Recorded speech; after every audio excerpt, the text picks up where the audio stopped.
Let's learn about the quadratic formula. For example, let's use the quadratic formula to solve this equation for x. And here's the quadratic formula. It states that the solutions to quadratic equations of this form are given by x equal negative b plus or minus the square root of b squared minus 4ac, all divided by 2a. And by the way, this is a direct result of completing the square. And our equation here is of that form where a is equal to 3, b is equal to 1, and c is equal to negative 2.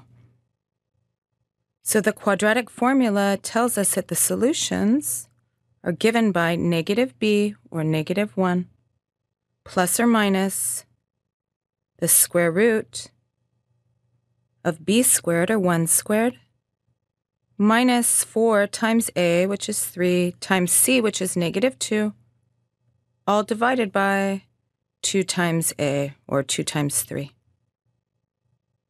which is equal to negative 1 plus or minus the square root of 1, and then we have plus 24, because it's minus 4 times 3, which is negative 12, times negative 2, which is positive 24, all divided by 6. And this is equal to negative 1 plus or minus the square root of 25 divided by 6, or negative 1 plus or minus 5 divided by 6. Which means x is equal to negative 1 plus 5 divided by 6, or x is equal to negative 1 minus 5 divided by 6.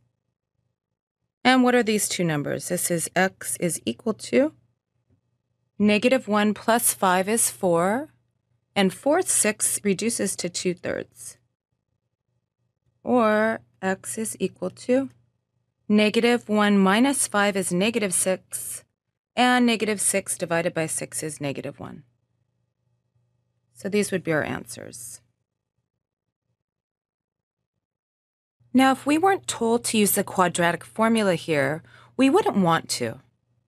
Because doesn't the left-hand side here just factor? It factors into 3x minus 2 times x plus 1. And therefore, we would get x is equal to 2/3, or x is equal to negative 1, which are the same answers. But perhaps you didn't see the factorization, so it's always okay to use the quadratic formula. You'll get to the same answers. Let's see another one. Let's use the quadratic formula to solve for y. Again, here's the quadratic formula. So in this case, we have that a is equal to 2, b is equal to 5, and c is equal to negative 1.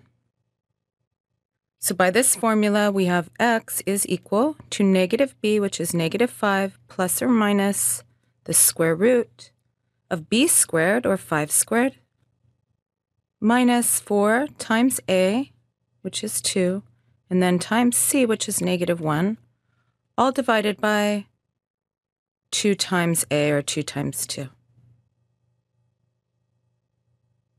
And this is equal to negative 5 plus or minus the square root of 25, and then plus 8, all divided by 4, which is equal to negative 5 plus or minus the square root of 33 divided by 4. Therefore, our answers are x equal to negative 5 plus the square root of 33, all divided by 4, or x is equal to negative 5 minus the square root of 33 divided by 4.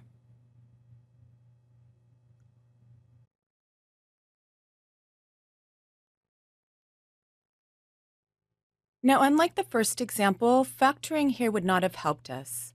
However, we could have solved this by completing the square, and we would have arrived at the same answers that the quadratic formula just gave us. And this is how we use this formula.